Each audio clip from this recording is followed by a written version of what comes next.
Kung tatanungin mo ang sinuman, kung sino ang pinakamahusay na manlalaro ng pool o billiard sa mundo, si Efren Bata Reyes, ang pinakakilala at nangungunang manlalaro. Siya rin ay itinuturing na pinakamahusay na manlalaro ng billiard sa mundo. Nanalo siya ng higit sa 100 profesional na mga tournament, at nakakuha ng higit sa 80 international title, at tinagurian siyang The Magician. Ang signature playing style ni Reyes ay nagsasagawa ng strategic approach, at nagsasagawa ng mga tila imposibleng shot. Masusi at matalas na inoobserbahan niya, upang mahulaan ang mga galaw ng kanyang kalaban, para ma-adjust niya ang kanyang paglalaro.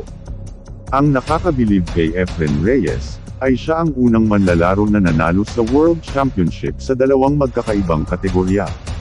Siya rin ay 4-time winner ng WTA 9-Ball Championship, at ang World 8-Ball Championship.